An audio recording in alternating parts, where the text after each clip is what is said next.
करने को बहुत कुछ है, वैसे तो जिंदगी में करने को बहुत कुछ है। पल भर निकालिए प्रभु के भी नाम पर, पल भर निकालिए प्रभु के भी नाम पर। वैसे तो जिंदगी में करने को बहुत कुछ है।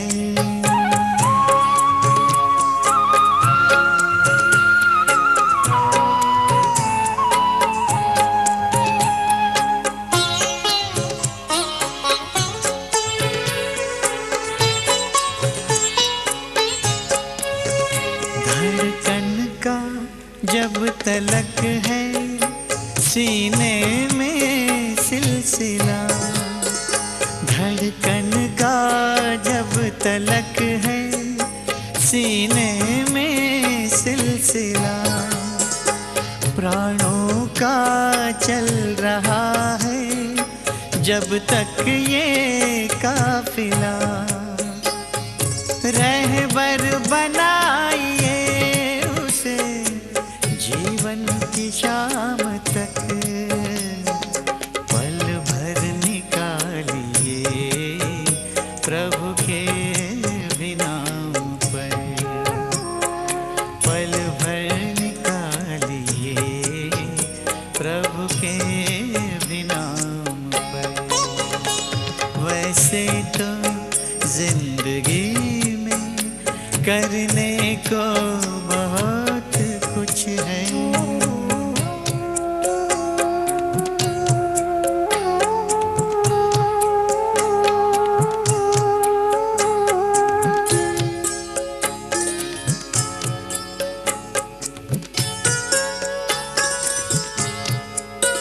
सिर पर सदा हमारे उसका ही हाथ हो, सिर पर सदा हमारे उसका ही हाथ हो। सुख दुख हो रात दिन हो हर पल ही साथ हो।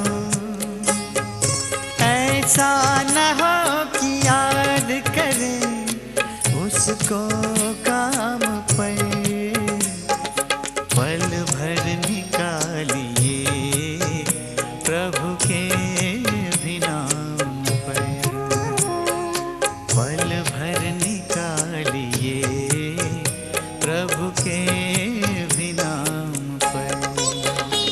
वैसे तो जिंदगी में करने को बहुत कुछ है।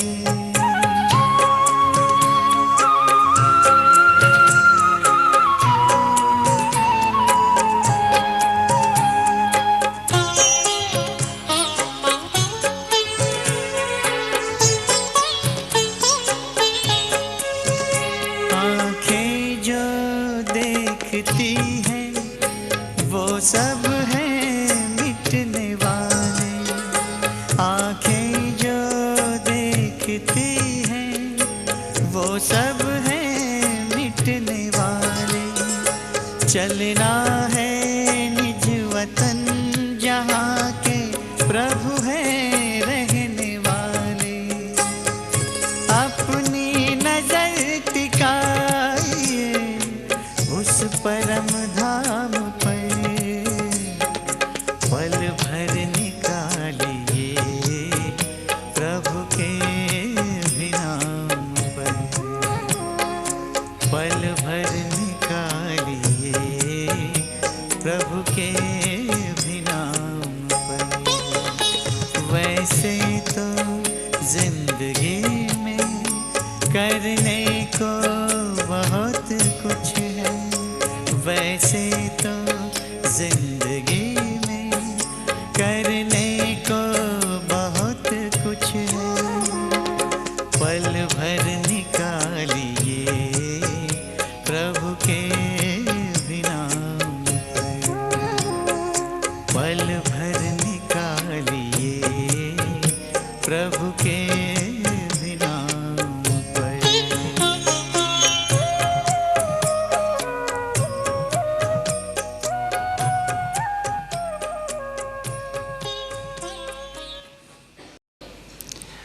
ओम शांति।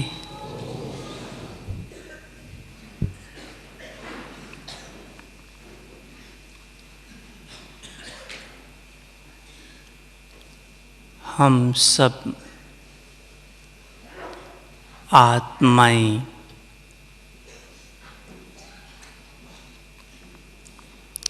परमात्मा के द्वारा पूरे विश्व के अंदर से चुनी हुई विशेष आत्माएं हैं। भगवान ने हम सबको संसार के अंदर से चुन करके अपना बच्चा बनाया, अपनी भुजाएं बना ली।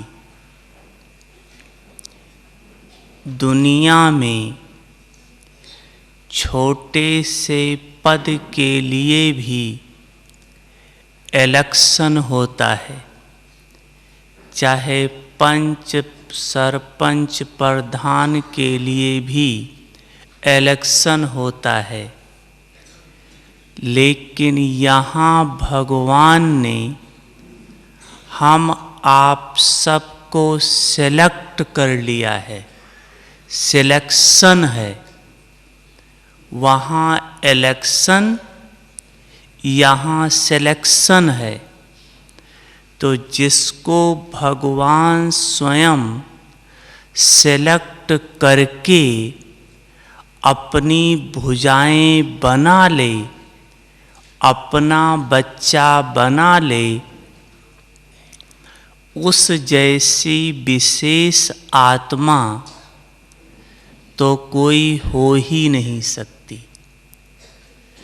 सेलेक्ट करके अपना बनाया ही इसीलिए है, जो बाप के पास प्रॉपर्टी है, उस प्रॉपर्टी को बाबा अपने लायक बच्चों को ही देगा।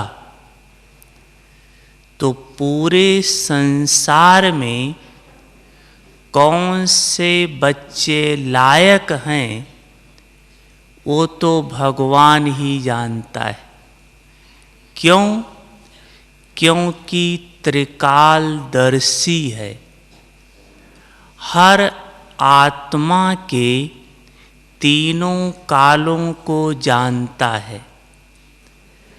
तो भगवान ने हम आप सबको अपना बनाया, अपना वर्षा देने के लिए। संगम युग पर बाप का वर्षा है, बाप के द्वारा जो ज्ञान, गुण और शक्तियाँ, यह बाप का वर्षा है। ज्ञान, गुण और शक्ति, स्वर्ग का जो देवताई पद है, वो बाप का वर्षा नहीं है। वो आपके पढ़ाई की प्रारब्ध है, पढ़ाई की रिजल्ट है। बाप का वर्षा है ही ज्ञान, गुण, शक्ति और अति इंद्रिय सुख। ये बाप का वर्षा है। वर्षे पर सबका समान अधिकार होता है। चाहे बच्चा लायक है चाहे बच्चा ना लायक है, लेकिन प्रॉपर्टी पर सबको समान अधिकार होता है। देवता पद नंबरवार है, वर्षा नंबरवार नहीं मिलता है। हाँ, ये है कि अगर लायक बच्चा होगा तो माँ बाप छुपा करके कुछ दे देंगे, लेकिन नियम प्रमाण लायक और ना लायक दोनों को समान अधिकार है प्रॉपर्टी पर। तो देवताई पद तो जो बच्चा जैसा पढ़ता है वैसा पद पाता है, लेकिन बाप की जो प्रॉपर्टी है उस पर सबको समान अधिकार है।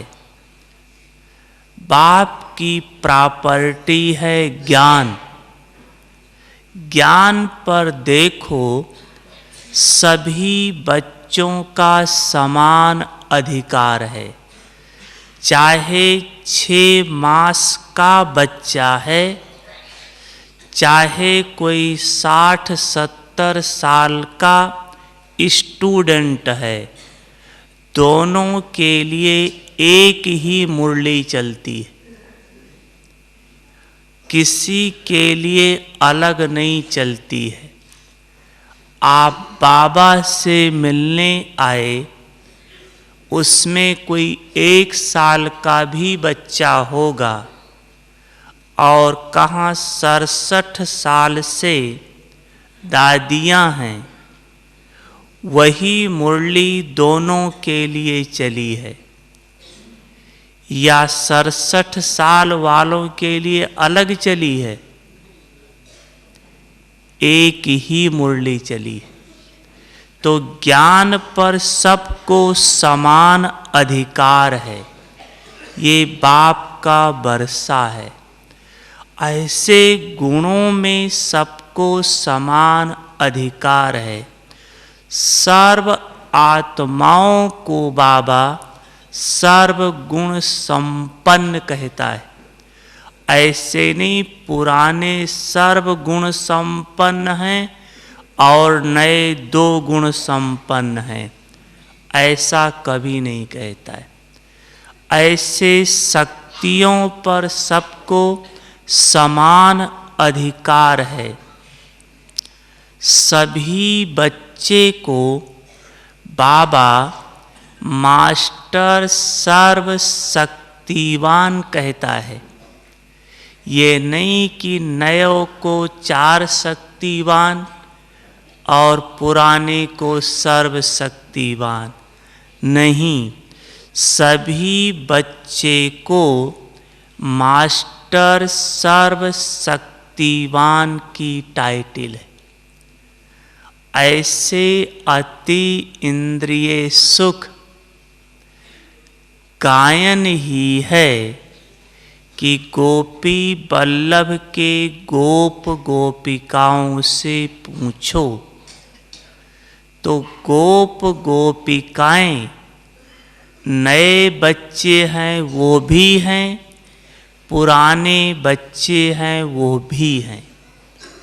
ऐसे नहीं कि पुराने गोप गोपी हैं और नए ब्रह्मा कुमार ब्रह्मा कुमारी, नहीं, सब गोप गोपी हैं। तो भगवान हम आप सबको अपना बनाया ही है वर्षा देने के लिए, क्योंकि उस वर्षे के लायक हम आप आत्माएं ही हैं। संसार में भल नामी ग्रामी आत्माएं हैं, लेकिन वो भगवान के वर्षे के लायक नहीं हैं। भगवान के बरसे के लायक हम आप सब बच्चे हैं, इसलिए बाबा ने अपना बनाया है।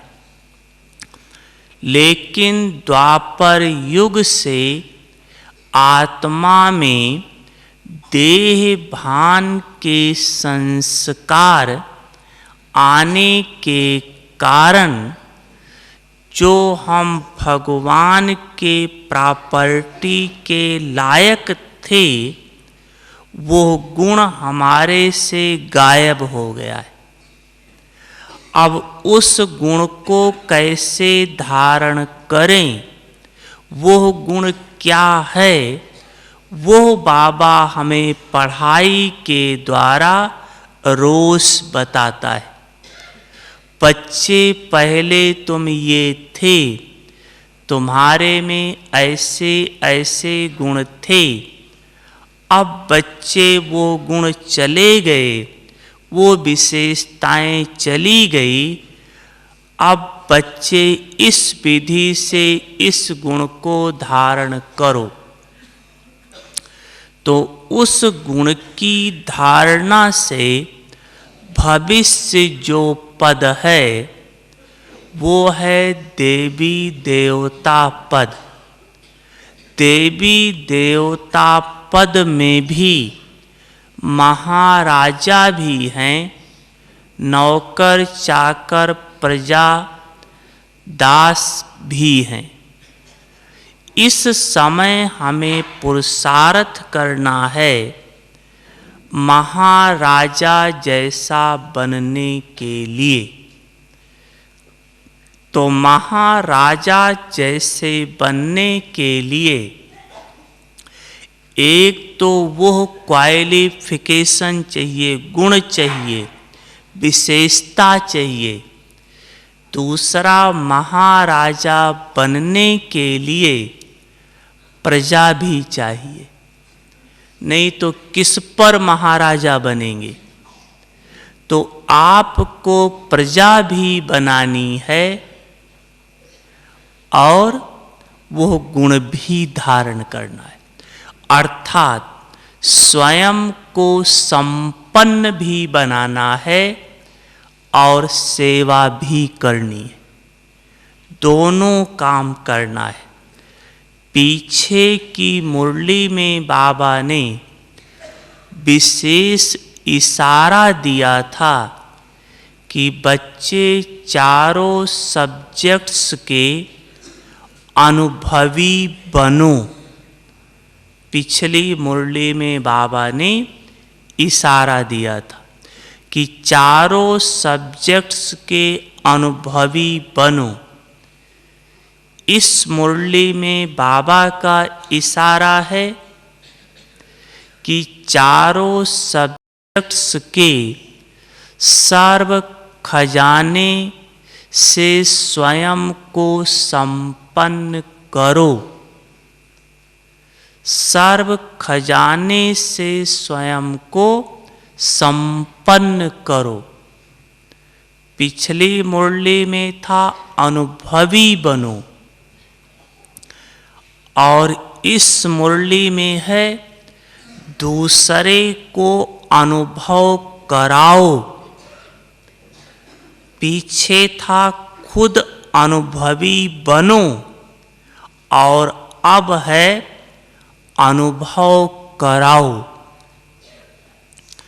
अनुभवी बनना भी जरूरी है, अनुभव कराना भी जरूरी है। अनुभवी बनना खुद के लिए है और अनुभव कराना प्रजा बनाने के लिए। जितना खुद अनुभवी बनते जाएंगे तो अनुभवी बनने से डबल फायदा होता है। एक फायदा तो ये कि जितना अनुभवी बनते हैं तो अनुभवी आत्मा को माया या संसार की कोई भी ताकत हिला नहीं सकती है, रास्ते से विचलित नहीं कर सकती है। उदाहरण के रूप से मान लो कोई एक फल है, देखने में बहुत सुंदर है, और वैसे और दूसरे फल हैं, वो भी वैसे ही सुंदर हैं। आपने जो फल खाया और दूसरों ने जो फल खाया, दूसरों ने जो खाया वो मीठा निकला। अगर आपने फल खाया और वो फल खट्टा निकल आया, तो चाहे सारा संसार कहे कि नहीं फल मीठा था, आप मानोगे? नहीं मानोगे ना। क्यों नहीं मानोगे?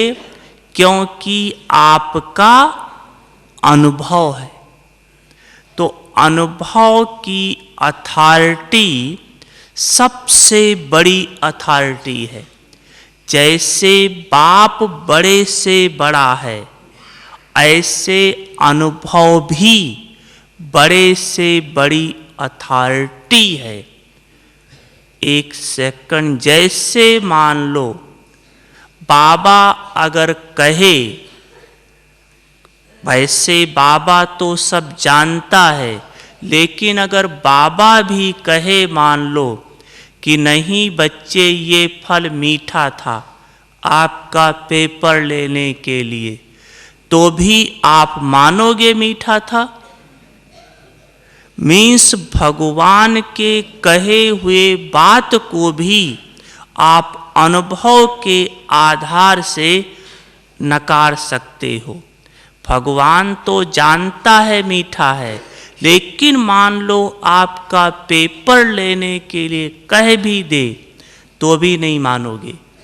इससे सिद्ध है कि अनुभव की अथॉरिटी सबसे बड़ी अथॉरिटी है।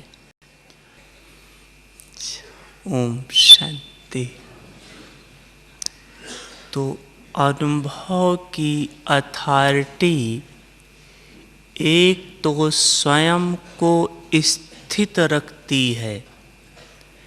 किसी प्रकार की भी माया आए, विघ्न आए, परिस्थिति आए, लेकिन आप अनुभव हो गया तो तुरंत संकल्प आएगा, नहीं ये तो माया है, ओरिजिनल चीज़ तो ये है, और आप विजयी बन जाएंगे। ऐसे सेवा के क्षेत्र में अनुभव की अथॉरिटी बहुत ज़्यादा प्रभाव डालती है। अगर अनुभव के आधार से किसी आत्मा को आप सुनाएंगे तो वो बात आपकी वो मानेगा। जैसे अज्ञान काल में देखो उल्टा ज्ञान दिया, क्या? परमात्मा सर्वव्यापी है, उल्टा ज्ञान दिया। इतनी बड़े बुद्धिमान लोग भी और हम आप सब भी सहज मानते रहे कि परमात्मा सर्वव्यापी है। गधे में, कुत्ते में, कितने गंदे गंदे रूप में भी मान लिया भगवान है। क्यों मान लिया सहज? क्योंकि जिन्होंने यह बात बताई उनके अनुभव में यह बात थी कि परमात्मा के साथ जब अटूट प्यार होता है तो जिधर देखता हूँ उधर तू ही तू है, ये दिखाई पड़ता है। तो उस अनुभव के आधार से बताया कि परमात्मा सब जगह है और लोगों ने मान लिया। अभी आप हम सबको अनुभव हुआ कि नहीं, परमात्मा तो परम धाम निवासी है। वहाँ से बाबा इस सृष्टि पर आता है पार्ट बचाने। अभी तो हम आत्माएं इस शरीर से डिटैच होकर परम धाम में बाबा से मिलती हैं। यह हम सब बच्चों को अनुभव हुआ कि परमात्मा परम धाम निवासी है। अब अगर आपको कोई कहे कि परमात्मा सर्वव्यापी है तो आप मानोगे? नहीं मानोगे ना। पहले मानते थे, अब क्यों नहीं मानोगे? क्योंकि परम धाम निवासी है, वो अनुभव हो गया। और इस अनुभव की बात जब किसी को सुनाओगे तो अनुभव से जो बात होती है उसका वाइब्रेशंस बनता है, क्योंकि जो अनुभव में है उसके आप स्वरूप हो, और स्वरूप होने के कारण जब आप बोलते हो तो उसकी स्थिति भी आपकी होती है, और स्थिति होने के कारण उसका वाइब्रेशंस फैलता है, वायुमंडल बनता है। इसलिए सामने वाली आत्मा उस वाइब्रेशंस वायुमंडल के प्रभाववश आपकी बात को मान लेती है। अगर आप स्वरूप बनकर नहीं सुनाएंगे, वो वाइब्रेशंस आपसे नहीं निकलेगा तो आपकी बात को डिबेट करेंगे, कट करेंगे, क्योंकि जो सुना हुआ है उसके आप अपोजिट बोल रहे हो। लेकिन अगर आप उस स्थिति में स्थित होकर सुनाया, भल आपकी बात उसको अच्छी ना भी लगे, लेकिन आपकी बात को काटेगा नहीं। यह वाइब्रेशंस उसके मन बुद्धि को एकाग्र कर देगा। जैसे देखो, कईयों का अनुभव होगा कि लौकिक संबंधी या और कोई सेंटर पर या घर पर कहने से हमारी बात नहीं मानते थे, लेकिन जैसे मधुबन में आते हैं, यहाँ आते ही बदल जाते। होता है नहीं होता है? कोई भी आत्मा अगर यहाँ आ गई, अगर पहले विरोध करती थी तो विरोध तो छूट ही जाएगा। यहाँ अनुभव उसको हो जाता है, वायुमंडल है। तो अनुभव सो के लिए और सेवा के लिए दोनों काम कराता है। इस मुरली में बाबा ने कहा, आप दूसरों को अनुभव कराओ, और अनुभव कराने की विधि बाबा ने बताई कि आपके पास खजाना जमा होना चाहिए। एक तो खजाना जमा होगा तब किसी को दे सकेंगे, अगर होगा ही नहीं तो देंगे कहाँ से? दूसरा बाबा ने कहा कि आप मनसा वाचा कर्मणा निरंतर महादानी बनो।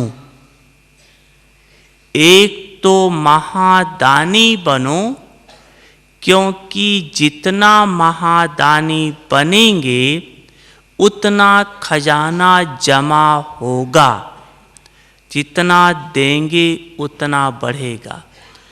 दूसरा, खजाना जमा करने की विधि बाबा ने बताई। आपने सेवा की, लेकिन सेवा का फल आपको मिला, अर्थात वो सेवा से आपका खजाना जमा हुआ। एक तो उसकी निशानी बाबा ने बताई थी कि आपको भी स्वयं से संतुष्टता होगी। दूसरा, जिसकी सेवा करोगे उसको भी खुशी रूपी संतुष्टता होगी। अगर दोनों तरफ से संतुष्टता है तब समझो आपका खजाना जमा हुआ। नहीं तो सेवा की लेकिन जमा नहीं हुआ। दूसरा बाबा ने बताया, जमा करने की विधि है कि जब आप सेवा करते हो तो 3 बातें का ख्याल रखो। सेवा करते समय निमित्त भाव, आत्मक भाव और कल्याण का भाव। जब यह 3 बातें होंगी तब आपका प्रभाव उसके ऊपर पड़ेगा। निमित्त भाव, कल्याण अर्थात शुभ भाव और आत्मक भाव। जब यह अंदर भावना यह हो, फिर जब आप बोलेंगे तब आपका खाता जमा होगा। तो एक तो जमा करने की विधि ये, और दूसरा है मनसा वाचा कर्मणा दान देते रहो, महादानी बनो। अब कई बच्चे कहते हैं कि हम तो मनसा दान करते हैं, मनसा सेवा करते हैं, लेकिन अगर आप मनसा सेवा करते हो तो मनसा सेवा करने वालों को प्रत्यक्ष फल की प्राप्ति क्या होती है? आप कैसे समझो कि हम जो मनसा दान कर रहे हैं वो हमारा यथार्थ है? करते हो, कई कहते हैं बहुत शुभ भावना रखते हैं, ग्लोब पर बैठकर विश्व का चक्कर लगाते हैं, ये है आदि आदि। जो भी करते हैं बहुत अच्छा है, लेकिन आपका मनसा दान हो भी रहा है या आप संकल्प कर रहे हो बस उसी में राजी हो कि हम ग्लोब पर बैठे हैं और विश्व की आत्माओं तक हमारे वाइब्रेशंस जा रहे हैं, बस ऐसे सोचा मनसा दान हो गया। अगर मनसा दान करते हो, जो बाबा ने कहा मनसा से शक्तियों का दान करो, मनसा से वाइब्रेशंस फैलाओ, वाचा से ज्ञान का दान करो, कर्मणा से गुणों का दान करो। अब मनसा आप दान करते हो, उसकी प्रत्यक्ष फल की प्राप्ति क्या है, निशानी बताते हैं, वो आप चेक करना। अगर नहीं है तो पुरुषार्थ करके उस अनुभव को जरूर अमल में लाना। मनसा दान करने वालों को पहली प्राप्ति है कि वो सेकंड में अपने संकल्पों पर विजयी बनता है। संकल्पों को कंट्रोल करने में 1 सेकंड में विजयी बनता है। अर्थात मनसा दान करने वालों को संकल्पों पर विजय प्राप्त करने की शक्ति प्राप्त होती है, पहली निशानी। दूसरी निशानी है कि अन्य आत्मा जिसका संकल्प बहुत फास्ट चल रहा हो, 1 सेकंड भी उसका मन एकाग्र ना होता हो, बड़ा चंचल मन हो, ऐसे दूसरे के चंचल मन वाले को भी अपने विजय की शक्ति के आधार से उसके भी चंचल मन को शांत कर सकता है, उसको भी एकाग्र कर सकता है, उसकी भी चंचलता समाप्त कर सकता है। जैसे बाबा ने कहा, कोई दुख दर्द में तड़पती हुई आत्मा हो और डॉक्टर लोग इंजेक्शन लगा करके उसको बेहोश कर देते हैं, तो वो इंजेक्शन उसके दुख दर्द से तड़पती हुई आत्मा की दुख दर्द के चंचलता से शांति हो जाती है। तो जैसे इंजेक्शन शांत कर देता है, ऐसे मनसा महादानी आत्मा अपनी दृष्टि, स्मृति और वृत्ति की शक्ति से किसी भी आत्मा के मन को टेम्परेरी टाइम के लिए एकाग्र कर सकती है। ज़्यादा समय नहीं, टेम्परेरी टाइम के लिए। क्यों? क्योंकि उसका अपना पुरुषार्थ नहीं है, ये तो आपके महादान की शक्ति के कारण टेम्परेरी टाइम के लिए मन एकाग्र हो जाता है। अन्य आत्मा का यह दूसरी निशानी है।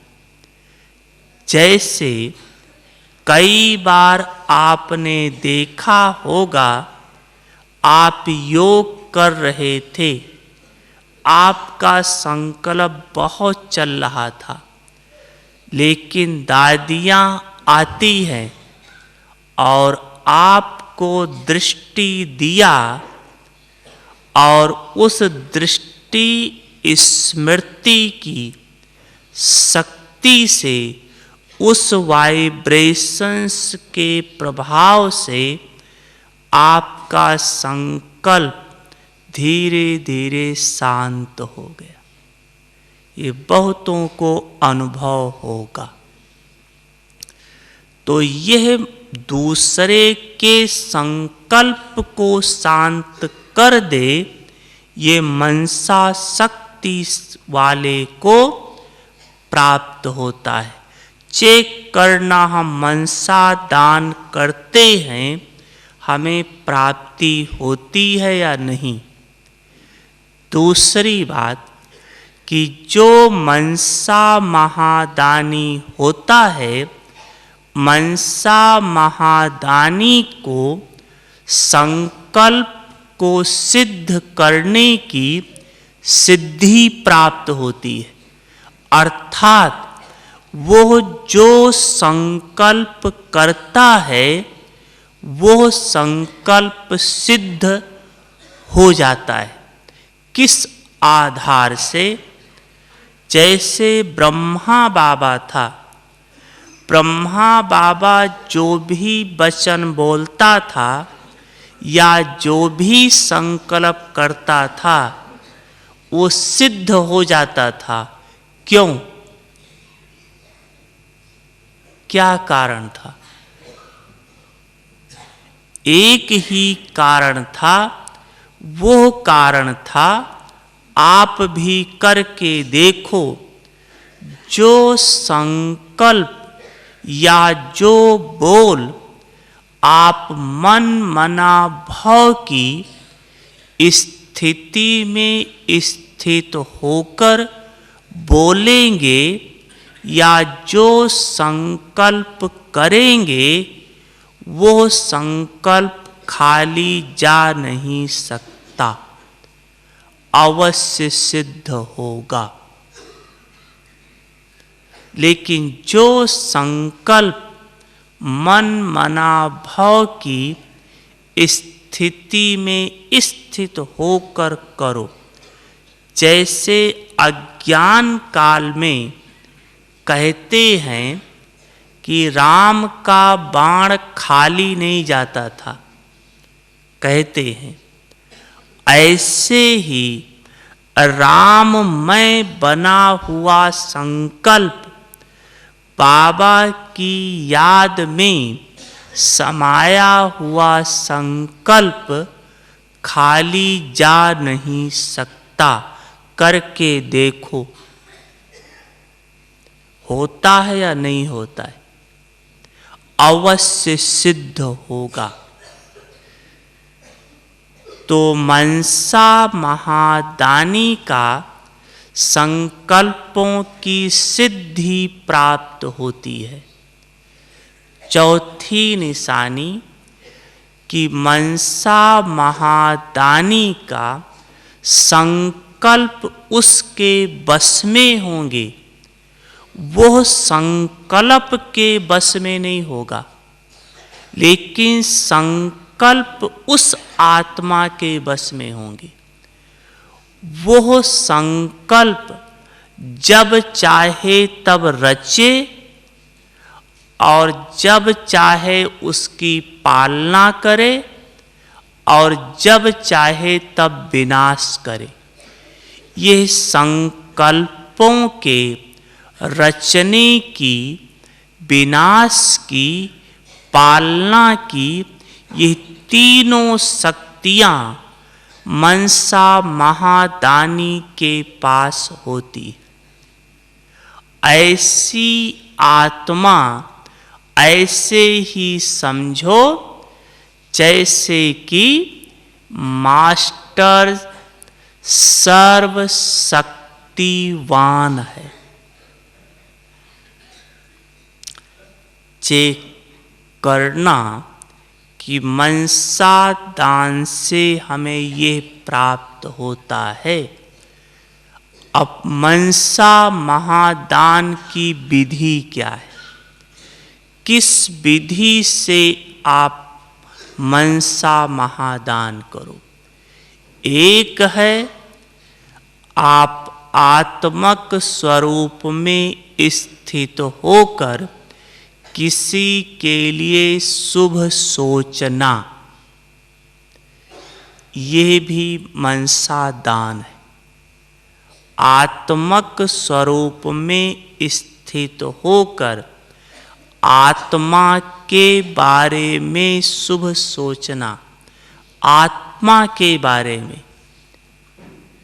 दूसरा है आत्मक स्वरूप में स्थित होकर बाप के पास परम धाम में बैठकर वहाँ से पूरे विश्व में, पूरे संसार के किसी भी कोने में आप वहाँ बैठकर शक्तियों का, शुभ भावनाओं का, संकल्पों का आप दान दे सकते हो।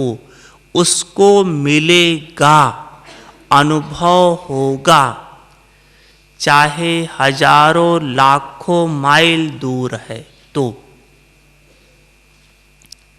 यह बात हमने एक बार अव्यक्त बाबा से पूछी थी कि बाबा आप कहते हो कि आप मनसा से एक स्थान पर बैठे लाखों माइल दूर दे सकते हो।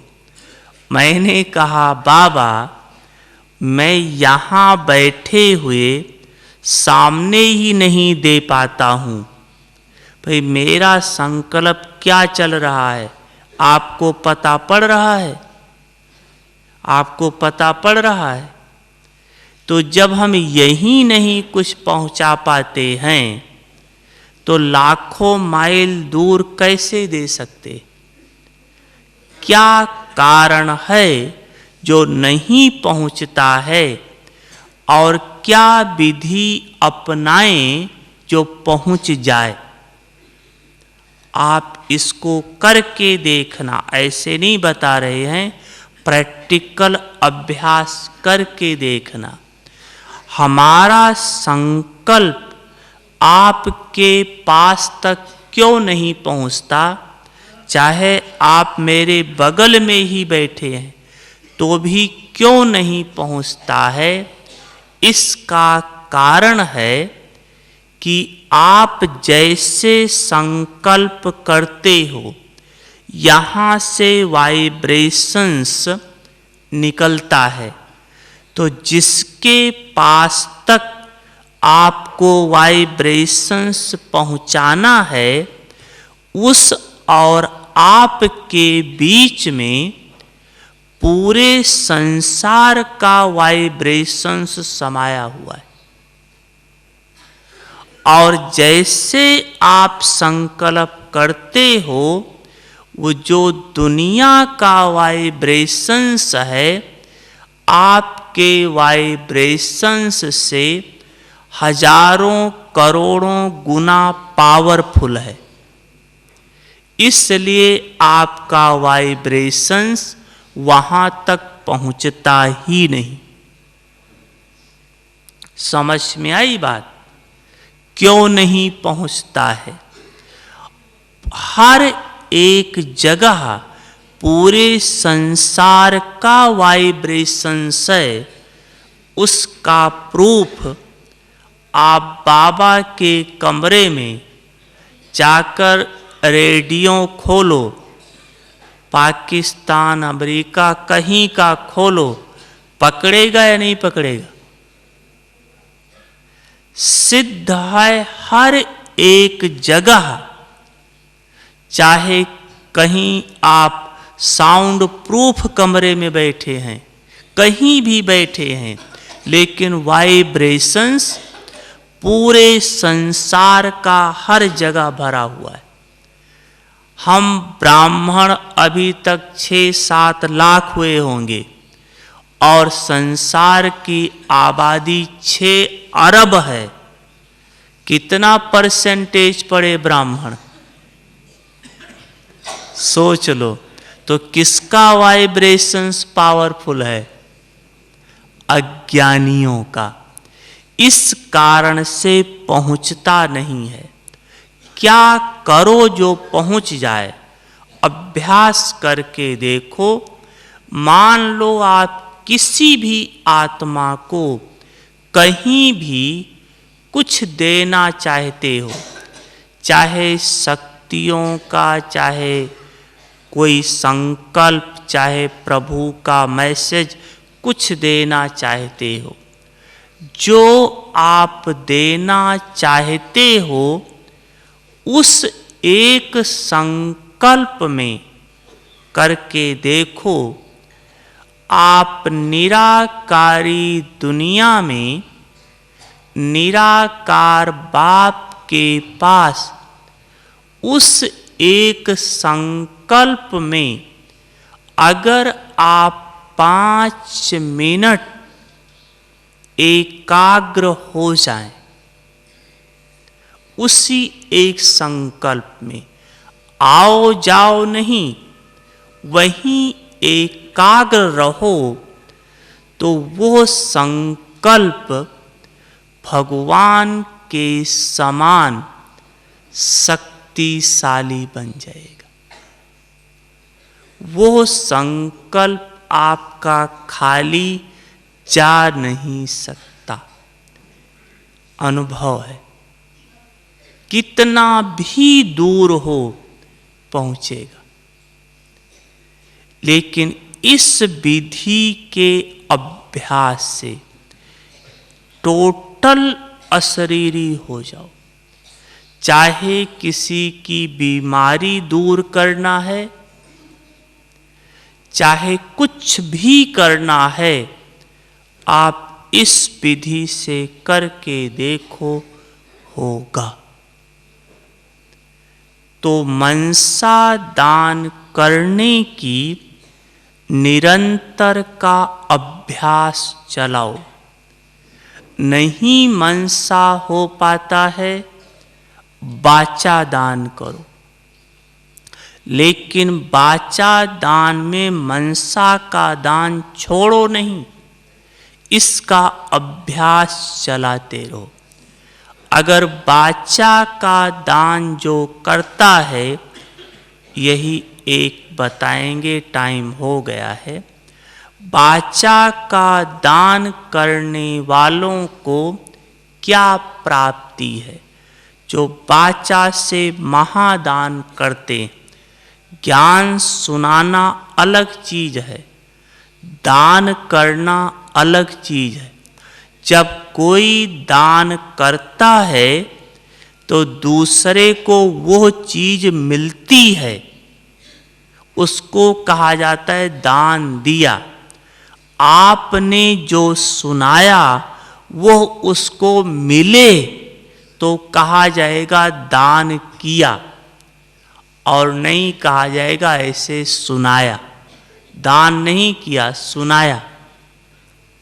तो ज्ञान सुनाना नहीं है, दान करो।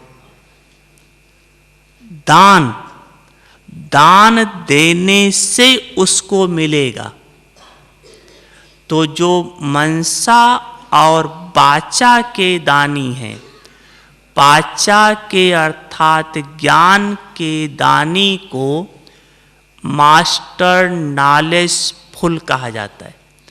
तो जो नॉलेजफुल होते हैं, उनकी एक एक शब्द की वैल्यू होती। एक रतन अनेक स्थूल रत्नों से ज्यादा मूल्यवान होते।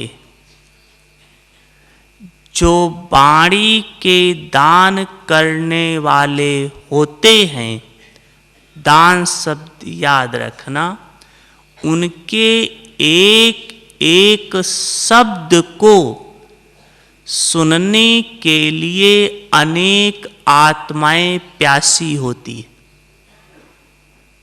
अर्थात उनका एक एक शब्द अनेक आत्माओं की प्यास बुझाने वाला होता है।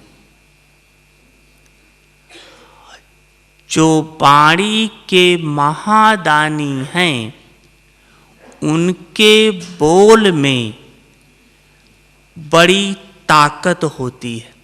जैसे बाबा कहते हैं ना, तलवार में जौहर हो, पानी में ताकत होती है, बोल बड़े प्रभावशाली होते हैं, वो जिसको सुनाते हैं तीर की तरह लग जाता है।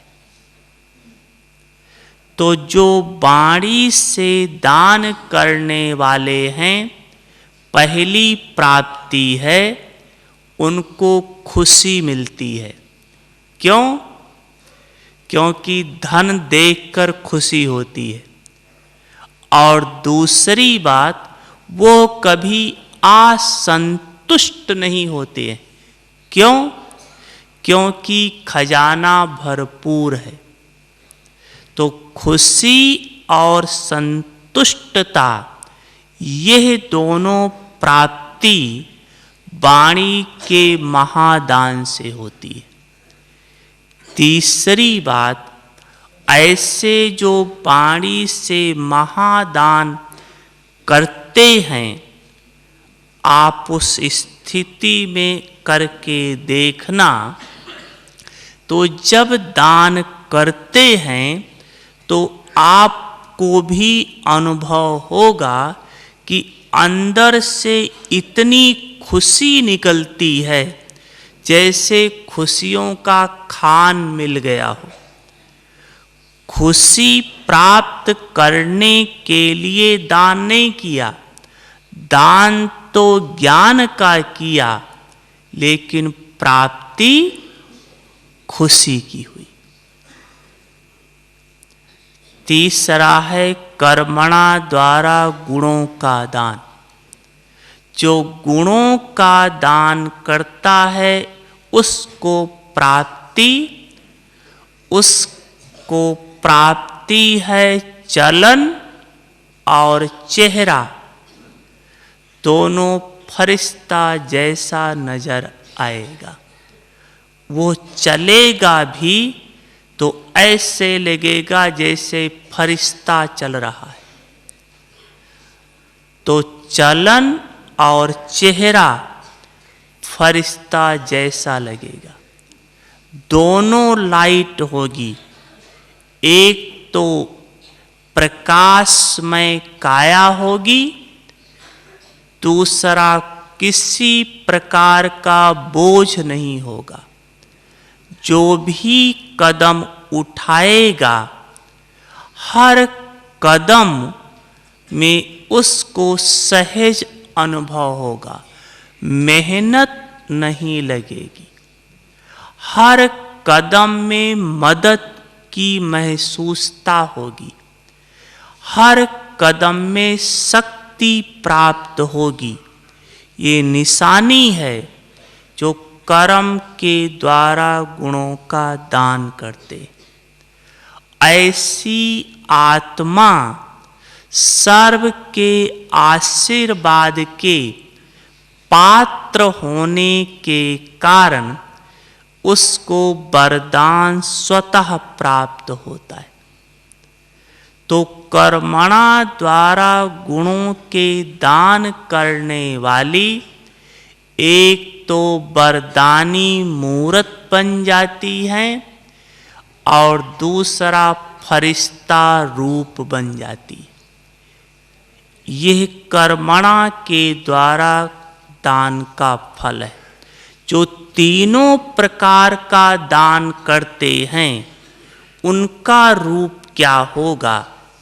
जो तीनों प्रकार के दान करते हैं वो लाइट और माइट का गोला दिखाई पड़ेंगे, अर्थात उनके मस्तक से लाइट का गोला और चाल और बाणी से नॉलेज रूपी माइट का गोला अर्थात बीज नजर आएगा। ऐसे समझो कि जैसे मास्टर बीज रूप। तो जो तीनों प्रकार का दान करते हैं वो साक्षात और साक्षात्कार मूर्त बन जाते।